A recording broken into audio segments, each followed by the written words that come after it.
자, 오늘 말씀 함께 나누겠습니다. 오늘 함께 나눌 말씀은요. 본문 마태복음 16장 18절 19절 말씀입니다. 마태복음 16장 18절 19절 말씀. 우리 같이 한 목소리로 봉독하겠습니다. 또 내가 내게 이르노니 너는 베드로라. 내가 이 반석 위에 내 교회를 세우리니 음부의 권세가 이기지 못하리라. 내가 천국 열쇠를 내게 주리니 내가 땅에서 무엇이든지 내면 하늘에서도 매일 것이요 내가 땅에서 무엇이든지 풀면 하늘에서도 풀리리라 하시고 아멘. 자, 오늘 말씀 본문 읽으면서 어떤 느낌, 어떤 생각을 하셨습니까? 저는 오늘 말씀 준비하면서 이 말씀 되게 중요한 것 같다. 처음에 말씀을 읽으면서 준비하기 시작할 때 그런 생각을 했습니다. 여러분도 그런 느낌 받으십니까? 예수님이 베드로에게 너는 베드로다. 이 반석 위에 내가 교회를 세우겠다. 음부의 권세가 이기지 못한다. 내가 천국 열쇠를 너에게 준다. 네가 땅에서 매면 하늘에서도 매일 것이고 네가 땅에서 풀면 하늘에서도 풀릴 것이다. 라고 하시는 말씀이 묘한 느낌을 줍니다. 왜냐하면 첫 번째 묘한 느낌은 이게 정확하게 무슨 얘기인지를 잘 모르겠어요. 중요하다는 느낌이 드는데요.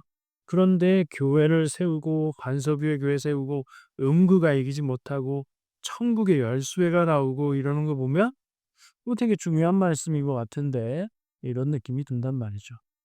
명확하게 모르겠는데 중요하다는 느낌이 들 때 이런 말씀 조심해야 됩니다. 이 명확하게 모르겠다는 거는 다양하게 해석이 가능하다는 것이고요. 잘못된 해석, 잘못된 적용을 해도 그런가? 이렇게 미혹되기가 쉽다는 얘기예요.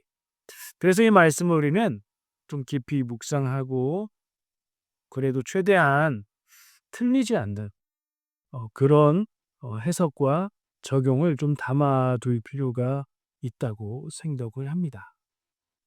이 말씀에서 중요한 건 두 가지인 것 같아요. 18절에서는 반석이라는 단어가 중요하죠. 이 반석이 뭔가? 예수님이 베드로에게 또 베드로다라고 얘기하시고 반석 위에 교회를 세운다 라고 하시는데 이 반석이 뭘까?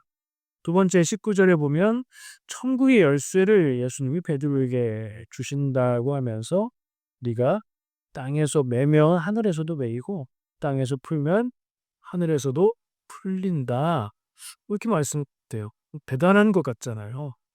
베드로에게 이런 걸 주셨다니 여기에밖에 안 나오지만 나중에 다른 때에 베드로가 야 이거 봐라. 이거 예수님이 나한테 주신 천국 열쇠다. 이러는 장면이 전혀 안 나오죠. 여기에만 나오는 얘기라 이게 뭔지는 잘 모르겠는데 중요하다는 느낌이 들고 그런 면에서 우리가 이 부분을 깊이 묵상하고 명확하게 조금 알 수 있는 만큼 그리고 아닌 것은 아니라고 판단할 수 있을 만큼은 좀 알아야 되겠다 하는 생각이 든다는 거죠. 어떤 점에서 그러냐? 첫 번째 당연하게도 이단이 이 말씀을 가지고 잘못된 해석으로 우리를 미혹하게 할 수 있고요. 그건 당연한 뭐고 두 번째 이건 조금 모르겠습니다. 들어보셨을 것 같은데 가톨릭에서 성당에서 이 말씀을 가지고 제가 신부님한테 물어본 건 아니에요. 근데 조사를 해 보니까 지금도 가톨릭에서는 이 18절 말씀 예수님이 베드로 너 베드로다 이 반석 위에 내 교회를 세운다에 이 반석과 베드로가 같은 뜻이다. 그래서 베드로 위에 예수님 교회를 세우셨다. 그래서 베드로가 교회의 기초다. 요 다음이 중요한데요. 그래서 베드로의 뒤를 이은 교황이 교회의 기초요 반석이요 권위자다. 이렇게 연결하는 그 부분이 엮이거든요. 근데 교회에서는 개신교에서는 받아들일 수 없는 해석이죠. 말씀을 읽어보면 그 얘기가 맞는 것처럼 보인단 말이에요. 다르게 해석할 여지는 잘 모르겠어요. 그래서 이게 잘 알아야 된다.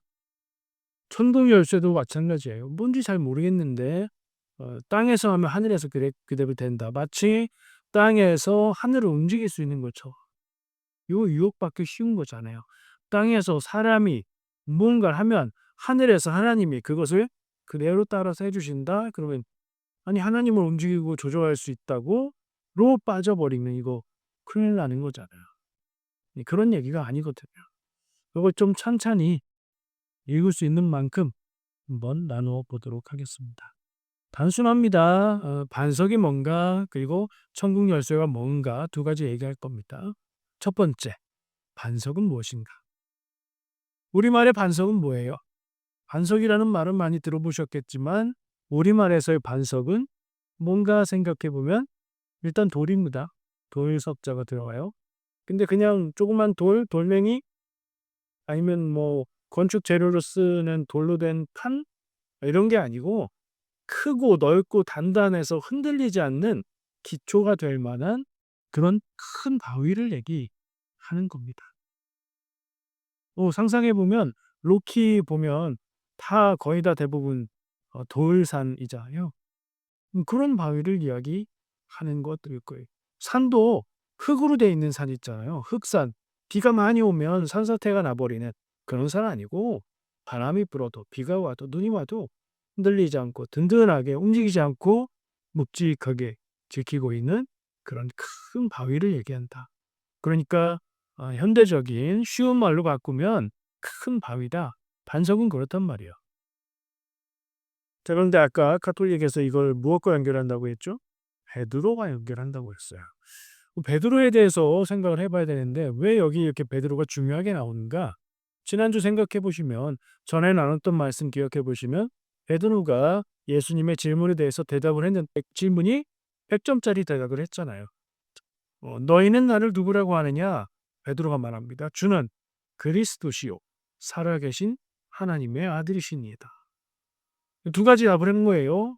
선생님은 우리 주님은 그리스도 메시아이시고 그리고 하나님의 아들입니다. 라고 얘기했더니 예수님이 이것을 너에게 알게 하니는 누구다? 하나님이시다. 라고 칭찬을 했죠. 그리고 나서 바로 나오는 말씀이 이거란 말이에요.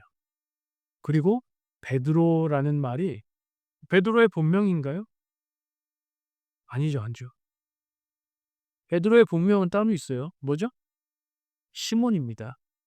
시몬은 헬라어로 그리그로 써져 있는 헬라어로 바꾼 표기의 말이고요. 원래 말은 히브리어 시므온이에요. 시므온은 야곱의 아들 중에 있는 이름이에요. 그러니까 오래된 이 유대인들의 이름입니다. 자, 원래 이름은 시므온 혹은 시몬인데 왜 베드로가 됐을까요? 예수님이 이 사람을 베드로라고 이름을 불러 주셨고요. 여기서도 또 그렇게 이름을 부르시는 것 같아요. 베드로의 뜻은 뭐예요? 베드로가 뭔 뜻입니까? 헬라어로 페트로스. 그리고 아까 지금 주제로 얘기하고 있는 반석은 페트라. 페트라, 페트로스. 뭔가 같다. 느낌 오죠? 그러니까 너는 베드로다 이 반석 위에 이렇게 한글로 읽으면 이게 비슷한 말이라는 걸 눈치채기가 어려운데 너는 페트로스. 이 페트라 위에 교회를 세우겠다 하면 이거 뭔가 관계가 있는데 하고 느낌 온단 말이에요. 자, 페트라, 페트로스의 관계가 뭔지에 따라서 이게 베드로와 같은 것이냐 아니면 다른 것이냐가 갈려지는 거예요. 근데 자, 페트라, 페트로스. 페트라는 큰 바위 덩어리, 페트로스는 돌. 같기도 하고 다르기도 하죠. 페트라는 성이 있어요. 그 헬라어는 이 단어의 명사에 성별이 있어서 페트라는 여성형 명사예요. 여성 명사고 페트로스는 남성 명사예요. 여기서부터 이게 다르다는 게 나타나요. 페트라는 큰 바위고 페트로스는 작은 돌이에요. 바위에서 떨어져 나온 돌 혹은 조그만 돌멩이 그런 뜻이에요. 이게 같은 거예요? 다른 거예요? 비슷한데 통하는 부분이 있는데 같은 부분도 있고 다른 부분도 있는 거죠. 이게 핵심입니다. 같지는 않다. 첫 번째 같지는 않다.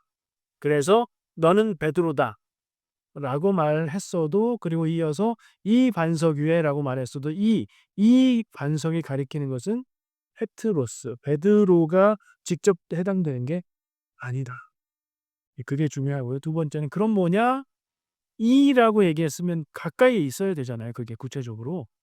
이 베드로가 아니라 그 앞에 문장이 있다고 봅니다. 제가 지금부터 말씀드리는 것은 정통적인 개신교 경우에서는 거의 다 동의하는 해석인데, 그게 뭐냐? 베드로의 주는 그리스도시요 살아계신 하나님의 아들이십니다라고 말하는 그 믿음의 고백. 이걸 누가 말했어요? 베드로가 말했죠.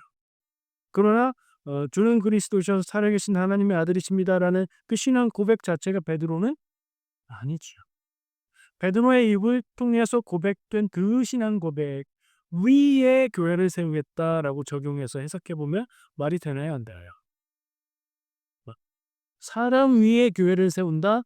요거 오히려 조금 이상한 느낌이 들지만, 예수님을 메시아로 고백하고 믿고 하나님의 아들로 고백하고 믿는 그 신앙의 기반 위에, 그 신앙을 기초로 해서, 이 신앙을 근본 핵심으로 해서 그 위에 교회를 세우겠다 하는 말씀으로 해석을 하면 말이 된단 말이에요.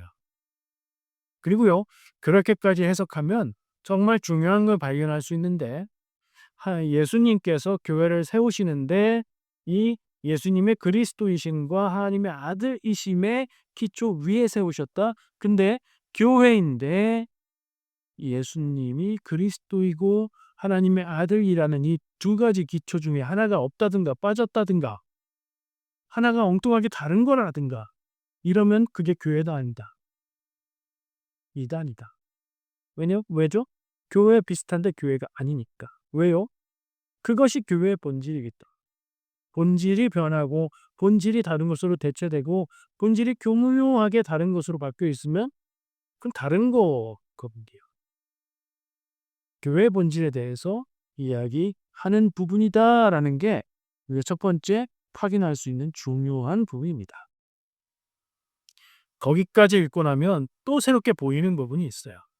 제가 말씀을 읽고 묵상하고 공부하면서 발견한 부분인데, 물론 뭐 다른 분들도 아시겠고 다들 아는 부분일 거예요. 저는 오늘 좀 새삼스럽게 보였다는 거예요.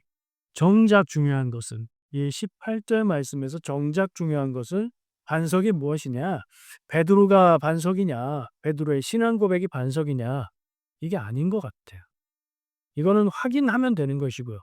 우리 기독교의 전통, 개신교의 전통 안에서는 신앙 고백 위에 교회를 세운다. 그 신앙 고백이 다르면 그건 교회가 아니다는 건 당연한 사실로 확인할 수 있고, 지금까지 제가 의도적으로 말하지 않은 부분이 있는데 18절의 뒷부분 기억나세요?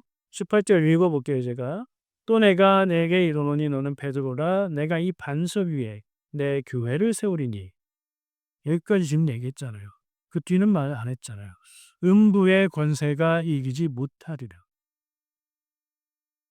좀 더 어려워져요. 근데 정작 이 얘기가 중요하다는 느낌이 드는 거예요. 어려운 이유는 음부의 권세가 뭔지, 이기지 못한다, 무엇을 이기지 못한다고 말하는 거지. 요거를 풀어야 이 문장 예수님의 말씀의 뜻이 좀 더 명확하게 다가올 것 같아요. 자, 음부의 권세가 뭘 이기지 못한다는 거예요? 앞에 문장을 보면 내 교회를 세우리니 음부의 권세가 이기지 못한다. 음부의 권세가 교회를 이기지 못한다는 거예요. 교회가 음부의 권세를 이긴다. 음부의 권세는 뭐예요? 음부는 스올입니다. 스올. 하데스고요. 하데스는 헬라어, 스올은 히브리어. 지옥이 될 수도 있고 지하 세계일 수도 있고요. 죽음의 세계일 수도 있는. 그러면 음부의 권세는 죽음의 힘? 또 권세라고 번역되어 있지만 단어의 원래 뜻은 문이라는 뜻이에요. 죽음의 문이라고 생각할 수 있고, 조금 더 생각해 보면 여러 갈래로 생각이 퍼지지만 그 중에 하나를 붙잡으면 믿는 자들, 하나님의 백성, 성도들, 교회를 흔들고 구원을 깨뜨리려고 하는 사탄의 세력이라고 해석하면 크게 틀리지 않게 잘 맞는 해석이 될 것 같아요. 자, 그러면 이 18절을 한번 정리해 볼까요? 예수님이 베드로를 향해서 너는 베드로다라고 말씀하세요. 베드로인 거 다 알아요. 근데 베드로라고 한 번 더 말씀하시는 건 뭔가 강조예요. 무슨 강조냐? 내가 이 반석 위에라고 말씀하시는데 반석과 베드로라는 이름의 의미의 관계에 있어서 그것을 지금 중요하게 강조하고 있는 거예요. 베드로, 너 베드로가 고백한 그 신앙 고백 위에 내가 교회를 세운다. 그런데 음부의 권세가 사탄의 세력이 이 교회를 이길 수가 없다. 뒤집으면 교회가 사탄의 세력을 이긴다. 교회가 사탄의 계획을 깬다. 교회가 하나님의 일을 하기 때문이지. 이렇게 이해할 수 있는 말씀이 되네요. 그럴듯합니까? 그럴듯은 할 거예요. 제가 심혈을 기울여서 묵상하고 생각하고 공부하고 나눈 해석이니까요. 근데요, 한 가지 한 교회에서 오래 섬기면서 한 설교자의 설교를 계속 듣다 보면 그가 해석해 주고 그가 알려주는 해석들에 대해서 익숙해질 거예요. 우리 교회 같은 경우는 제가 해당이 되겠죠. 저를 통해서 말씀 듣고 저를 통해서 해석을 듣는데 여러분 명심하실 것은 제가 전하고 말하는 것은 한 가지 해석이다. 최대한 틀리지 않으려고 최대한 하나님의 뜻에 초점을 맞추려고 노력한 한 목회자의 해석이다. 이렇게 생각하셔야지 안 그러실 거라고 생각하지만 이경민 목사가 전한 그 내용만 진리고 맞다. 다르게 얘기하면 이단이다. 이렇게 생각하시면 안 돼요. 그리고 제가 해석해 준 해석을 그대로 받아들여서 외우거나 암송하거나 그럴 필요도 없어요. 근데 더 어렵게 해야 되는 것이 여러분이 성경을 읽어야 하고 저의 해석을 듣고 생각하시고 적용해 보고 그럼 제가 말씀드리는 게 맞나 틀리나? 말이 되나 안 되나? 생각해 보고 또 삶에 적용해 시간을 거쳐서 그렇게 이 여러분의 해석과 고백으로 만들어 가셔야 돼요. 어 걱정돼서 한마디 말씀을 드렸고 지금 반석 얘기는 거의 마친 것 같아요. 간단하죠? 반석을 이야기하시는 18절 그 문장에서 중요한 거 반석이 뭐냐 찾아봤더니 그런 의미를 생각할 수 있었고 뭐라고 했죠? 신앙 고백입니다. 거기에서 생각할 수 있는 그 문장 뒤에는 교회를 사탄이 무너뜨리지 못했다. 이 말씀이 중요하다. 남은 건 뭐예요? 아까 제가 두 가지 말씀드린다고 했습니다. 반석과 천국의 열쇠. 자, 천국 열쇠를 내게 준다. 예수님이 베드로에게 이렇게 말씀하셨다고 기록이 돼 있는데 뭔가를 주시면서 천국 열쇠를 주시면서 그렇게 했는지는 없어요. 말씀만 하셨는지 뭘 주셨는지 모르겠어요. 어쨌든 말씀은 기록되어 있어요. 천국 열쇠를 베드로에게 주셨다. 천국 열쇠는 뭔지 모르잖아요. 물론 이렇게 단어에서 말해서 우리가 의미를 생각해 볼 수는 있지요. 천국에 관계된 것이겠지. 천국은 구원에 관한 것이지. 열쇠는 열고 닫는 것. 열면 들어갈 수 있고 닫으면 잠그면 못 들어가. 이 정도 의미를 생각할 수 있는데 예수님의 말 계속되는 말씀, 본문 말씀을 보면 힌트가 뒤에 좀 있어요. 내가 천국 열쇠는 네게 주리니 베드로한테 주는데 네가 땅에서 매면 하늘에서도 매일 거고 땅에서 풀면 하늘에서 풀릴 거다. 열쇠니까 열쇠에 맞게 좀 더 표현을 좀 바꿔보면 네가 땅에서 열면 하늘에서도 열리고 땅에서 잠그면 하늘도 잠긴다. 요런 정도 조금 해석의 폭을 넓혀 볼 수 있을 것 같아요. 그런데 천국 열쇠가 뭘까? 반석의 경우는 베드로라는 조금 비교하기 좋고 금방 알아볼 수 있는 단서가 있었는데 천국 열쇠는 사실은 그 예수님이 뒤에 덧붙이신 단서들만 그래서 조금 묵상과 생각을 더 많이 해야 되는 것 같아요. 열쇠는 열고 잠그는 것이라는 생각을 할 수 있고요. 열면 들어갈 수 있고 잠그면 들어갈 수 없다. 문의 열쇠를 일단은 생각하는 게 맞는 것 같아요. 천국이라는 구원이라는 것을 연결해서 말씀하고 있으니까. 그죠? 그러면 이 천국의 열쇠는 천국의 열쇠로 천국 구원의 문을 열면 들어갈 수 있어. 그럼 구원받는 거야. 천국에 들어가는 거야. 근데 잠그면 못 들어가요. 요런 정도 상상을 해 보면서 그러면 천국에 들어가게 할 수도 있고 들어갈 수 없게도 할 수 있는 이 천국 열쇠를 왜 베드로에게 주셨습니까? 베드로가 사람들의 구원을 주관하는 그런 능력을 가지게 되는 것인가? 근데 그렇게 생각해 보면 생각은 거기까지 흘러갔지만 그 생각을 적용해 보면 좀 황당하잖아요. 사람이 위대한 예수님의 제자고 사도이지만 사람이 구원에 대한 권한을 갖는다는 건 좀 안 맞는 것 같잖아요. 고민을 해 봐야죠. 그래서 추가적으로 고려해야 될 단서가 성경에 마태복음에 조금 뒤에 장에 나와 있어요. 18장 18절. 지금 우리 16장 18절이죠. 물론 요거를 의도적으로 이렇게 두 장 뒤에 18절에다 19절 18절이니까 고렇게 쓴 건 아니에요. 장절 구분은 훨씬 나중에 생긴 거니까. 근데 우연히도 두 장 뒤에 가면 단서가 나오는데요. 말씀을 읽어 볼게요. 예수님의 말씀이에요. 진실로 너희에게 이르노니 무엇이든지 너희가 땅에서 매면 하늘에서도 매일 것이요 무엇이든지 땅에서 풀면 하늘에서도 풀리리라. 아멘. 예수님의 말씀이고요. 이 마태복음 16장 19절에서 하신 천국 열쇠를 준다는 얘기 뒤에 나온 표현이 그대로 반복되고 있죠. 같은 문장이라도 뭐 봐도 거의 다르지 않은데 다른 게 하나 있어요. 뭐가 달라요? 16장에서는 천국 열쇠를 베드로에게 주셨어요. 18장 18절에서는 너희라고 얘기하고 있어요. 그래서 네가가 아니고 너희라고 얘기하서 이 너희는 누굴까요? 제자들이죠. 사도들이요. 사도들. 사도들은 제자가 언제 사도가 돼요? 제자들은 예수님이 계실 때 제자인 거고 사도는 예수님이 떠나시고 교회의 지도자로 역할을 하기 시작할 때부터 사도인 거죠. 사도란 말은 보냄받은 사람이라는 뜻이에요. 할 일이 있어서 예수님이 가르치고 훈련시켜서 보낸 거예요. 이제 일할 때가 돼서는 사도예요. 자, 사도는 뭐 하는 사람들? 복음을 전하는 사람들이죠.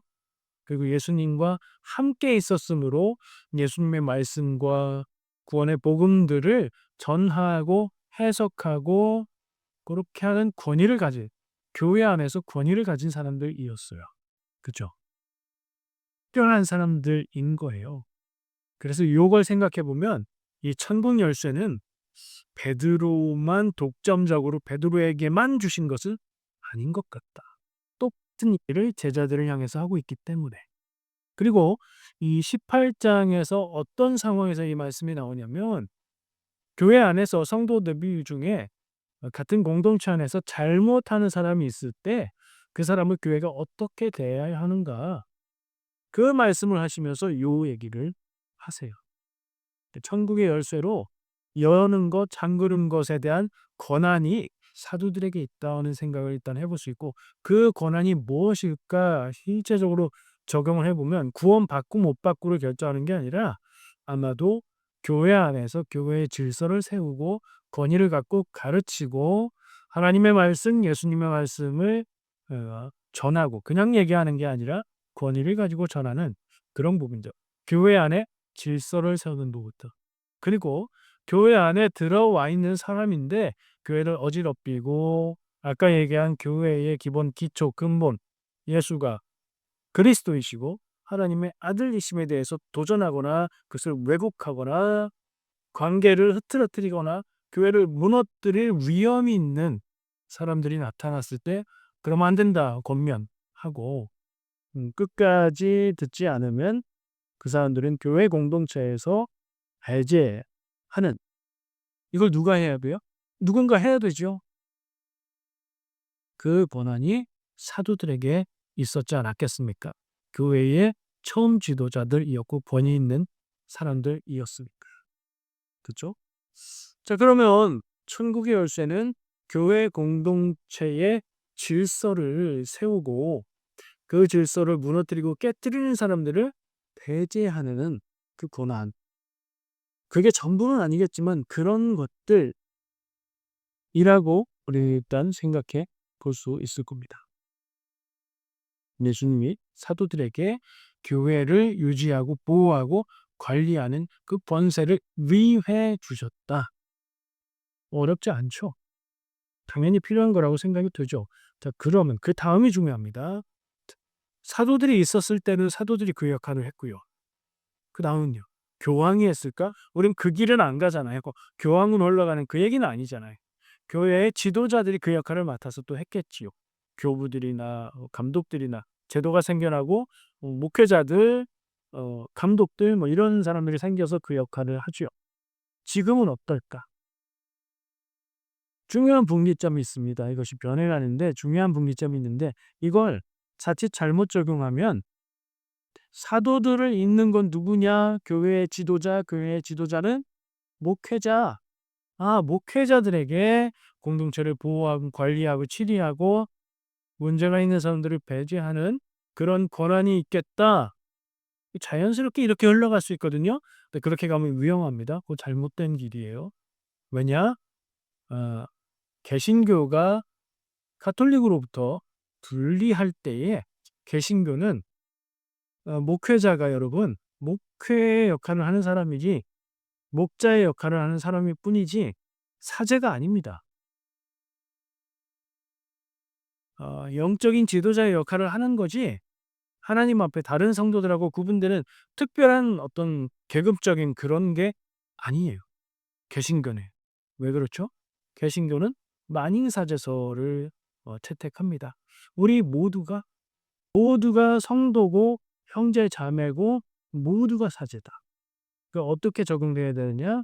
개신교적인 신학에서는 이 예수님께서 베드로에게 주셨고 사도들에게 주셨던 교회를 질서를 세우고 관리하고 권면하고 하나님의 뜻을 세우고 교회를 해치는 세력에 대해서는 배제하는 그 역할들을 모든 성도들에게 흩어주셨다. 이렇게 받아들여야 됩니다. 그러면 교회 다니는 성도라면 아무나 이걸 할 수 있느냐? 그것도 곤란하죠. 그렇게 적용할 게 아니라 모든 성도들이 함께 교회의 질서를 세우기에 노력해야 하고 하나님의 말씀이 세워지기를 노력해야 하고 예수님의 뜻대로 교회가 움직일 수 있도록 다 함께 책임을 가지고 그렇게 노력해야 하고 또 교회를 해치려고 하고 교회를 흔들고 교회를 파괴하려는 그런 역사에 대해서는 교회를 보호하는 책임을 모든 성도들이 함께 갖는 것이다. 이렇게 해석해야 우리 개신교 신학에 맞는 그런 해석이 될 겁니다. 제가 지금 하나님 말씀, 성경 말씀을 해석하고 예수님 말씀을 해석하고 그 본문에 비추어서 원어를 생각하고 말씀을 해석하고 그걸 다시 검증하는 걸 여러분들 느끼실 겁니다. 교회를 생각하고 교회의 역사를 생각하고 또 상식선에서 여러 가지 면들을 같이 다시 점검해서 말씀의 해석들을 적용해야 하는 겁니다. 성경 말씀만 보아서는 엉뚱하게 갈 수가 있어.